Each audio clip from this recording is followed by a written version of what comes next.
grief, growth, and the space between. The 9 nonlinear stages of grief through people, places, and things. What if grief isn't something to get over? What if it's something we learn to walk with? And what if healing doesn't move in straight lines? And it never did. What if grief shows up not just after someone transitions, but after endings, after people, places, and things that once felt safe, familiar, or promised? And what if the way we give ourselves and others grace in the middle changes everything? Let's get into it. Hey y'all, I'm Madison Simone Chase. I'm also known as Miss Chase. I was raised by an incredible single mom who is my biggest fan and best friend for real, forever. I'm also a celebrity personal trainer, fitness and wellness expert, and sports and entertainment media host. I was born in Fort Worth, Texas, raised in Dallas, and built in Los Angeles. I trained at Juilliard with School of American Ballet, and I became the world's only 3-time ESPN Miss Fitness champion, appearing in more than 450 fitness DVDs. The first of those 450 DVDs was led by celebrity trainer, the GOAT Gunnar Peterson, who's known for training the Kardashian family. As a celebrity trainer myself, some of my most notable clients include Robert Pattinson of Twilight and Batman, Chris Tucker of Rush Hour, and Amber Riley of Glee. As a sports and entertainment media host, some of my favorite red carpets and moments include chatting with Richard Branson, Dwayne "The Rock" Johnson, Emma Stone, Viola Davis, Tyler Perry, Tiana Taylor, Justin Baldoni, and Issa Rae, to name a few. I share my accomplishments, or some of my accomplishments, to honor the millions of sacrifices my mom planted in me so that I could blossom and flourish into the woman I am still becoming. So if you're listening or watching, pull up a digital chair, grab a cup of hot or cold herbal tea, and welcome to my cozy home of Cut to the Chase at 8, a 15-minute micro-learning moment for macro living. And I am so overjoyed that you are here, because this is where we explore and lean into life with our lived experiences, yours and mine, and inviting lots of grace into this space as we navigate spirit, mind, and body health, because ultimately this is our wealth. So make sure to join me twice daily for just 15 minutes at 8 a.m. and 8 p.m. Central Standard Time, because this is your 15-minute chance for your daily pause for a cause, for clarity, wellness, grace, and intentional decision making, because how we start our day and how we end it matters. Each episode, my offer to you is 3 keys and 1 question. Hopefully it's something practical, grounded, and something you could carry with you.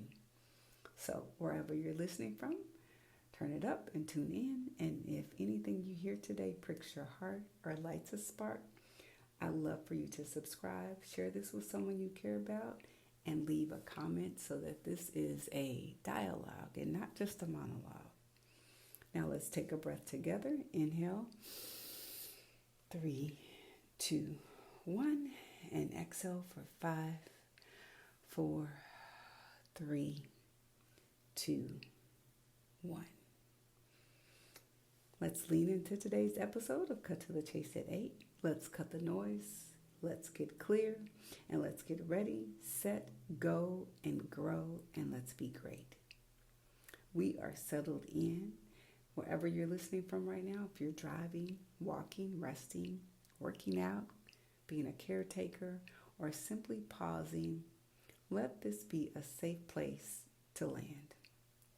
Because today's conversation is about grief, not as an ending, but as a companion to growth. And here's today's grounding question. What if grief isn't something we get over, quote unquote, but something we learn to carry, and carry it with wisdom? Grief does not move in straight lines. It loops, it revisits, it resurfaces, it zigzags, it goes in crazy circles sometimes. And grief isn't only connected to when someone transitions or a loved one transitions. Grief shows up in PPT. The first P is for people. The second P is for places. The last T as in Tom is for things. So people, places, and things. You'll hear me say PPT. People can be relationships, friendships, frenemies. I don't think we talk enough about frenemies because those are really interesting people. Romantic partners, co-workers, family, people that you see often, like at the grocery store, dynamics, and just people that you frequently see as you live your life. Places, your home, city, your job, school, churches, communities, where you work out, where you train, where you frequent. Things that hold identity for you, your roles, your routines, your career, your dreams, your expectations, your versions of life that didn't happen. Those are things too. And those transitions can carry grief. Growth can carry grief. And nothing is wrong when both exist at the same time, because two things can be true at the same time. Which brings me to key number 1, the 9 nonlinear stages of grief that can show up through PPT, people, places, and things. There are 9. Grief is often described as nonlinear stages. Those nonlinear stages, meaning that they don't arrive in order. They're not like sequential stair steps. And they don't stay neatly contained. They could show up as shock, denial. Well, number 1 is shock. Number 2 is denial. Number 3 is anger. Number 4 is bargaining. Number 5 is sadness. Number 6 is guilt. Number 7 is confusion. Number 8 is acceptance. Number 9 is meaning and making meaning out of it. And these stages can be triggered by, there's so many countless things that we're just going to name a few. A job ending, a relationship shifting, a move across the country, a loss of identity, or realizing something that you once believed to be safe. And that could be another PPT, a person, people, places, or things that you once thought were safe that are no longer safe anymore. And these stages don't mean that you're regressing or that there is regression. They mean that you are processing, that you are in process. Which brings me to a lived experience. Moving forward while grieving. There have been seasons where growth was happening externally, but grief was happening internally. A job loss, a romantic relationship ending, a future that looked one way suddenly, drastically looked completely different. And there was pressure, spoken and unspoken, that I needed to be okay. But healing doesn't rush on demand, and two things can be true again at the same time. And moving forward and grieving what was lost, which brings me to key number 2. We don't get to script someone else's grief. And sometimes when your life is out of control, you try to control other people's lives around you. And that's what I experienced. And one of the quiet harms we don't talk about enough is this. We often place expectations on what grief should look like. How long should it last for someone else? How composed should it be? How polite it should sound? How eloquently it should sound? How quickly someone should bounce back when you're dealing with a transition of a people, place, or thing, or PPT, people, places, or things. But grief doesn't follow timelines, and it doesn't need permission, not from you, not from anybody. So whether grief is about a big move, the loss of a PPT, people, places, or things, a relationship, a career, a version of life that didn't happen, that grief is still real and it deserves grace and not judgment. And I want to shift into, sometimes we try to put periods on people where it is actually a comma. And when someone is experiencing something and they may lash out, that doesn't mean that you get to put a period for them or a comma. That is not the totality of who that person is. Because sometimes grief can show up as being irritable. It could show up as being silent. It could show up in withdrawing from something or withdrawals.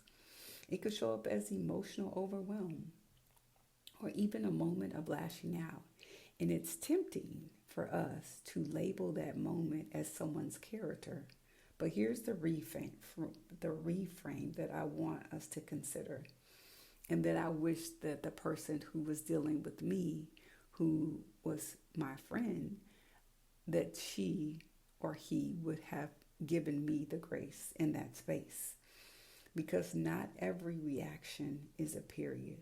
And some reactions are commas. And sometimes it's good to take a pause, a breath, so that there can eventually be a continuation. A moment in a longer sentence of healing. When commas are treated like endings, healing for that person gets interrupted. And this doesn't excuse harm, but it contextualizes what humanity should look like when you're giving someone grace. Which brings me to key number 3. Grace without enabling. Grace does not mean accepting ongoing harm. Boundaries still matter, accountability still matters, but grace means allowing space for imperfect processing. Let me say that again. Grace means allowing space for imperfect processing. Whenever someone is dealing with something that they've never experienced before, especially if it's compounded with lots of transitions or lots of shifts or lots of grief that someone is dealing with. So we're not just talking about the grief of a loved one. Whenever someone's life is drastically changing, it's even more important, if you call yourself a friend, to give that person grace for imperfect processing, because that person has never been where they are in that season of their life. And that's why giving someone a comma versus a period is super important. Because in that moment, it asks, what might be happening beneath this moment that I might not be able to see? And is that chapter for that person that you say that you love, that is your friend, that is not their whole story. It's only a chapter. It's only a couple of pages. And that's not the end of the story. So here's the other thing that we often don't talk about when someone is in a season of grief is practical support language. Instead of saying they should be over this by now, that was uncalled for, or you take it personal. Why are they calling and why are they acting like this? We can soften that into this feels like a hard moment, not the whole picture. And something tender may be surfacing. And this might be a comma and not an ending. So bringing this together, grief and growth walk together. Healing revisits not to punish, but to integrate. And when grace is present for ourselves and others, healing becomes possible without performance. So the reflection question, what part of my grief or your grief is connected to a person, a place, or a thing, a PPT? And what might you be asking for instead of what can you be asking for? Grace instead of pressure right now. So before you go, thank you. It has truly been an honor sharing this time with you. And let's quickly revisit today's 3 keys. Grief is nonlinear and often connected to people, places, and things, PPT. That's key number 1. Key number 2, we don't get to script someone else's grief because grace matters. Key number 3, not every reaction is a period. Many are commas in their healing journey. And your one reflection question: what part of your grief or my grief is asking for grace instead of being rushed? So if today's episode offered you clarity, grounding, or pause for a cause you didn't know you needed, or if anything I shared pricked your heart or lit a spark, please subscribe, share this with someone you care about, leave a comment so that this isn't a monologue but a dialogue, and leave a 5-star rating. So let's close with one breath. Inhale for 3, 2, 1. Exhale, 5, 4, 3, 2, 1. I'll see you tomorrow at 8 a.m. and again at 8 p.m. Central. This is Cut to the Chase at 8 with me, Madison Simone Chase. Let's cut the noise. Let's get clear. Let's get ready, set, grow, and go, and be great. Blessings to you and yours. Until tomorrow.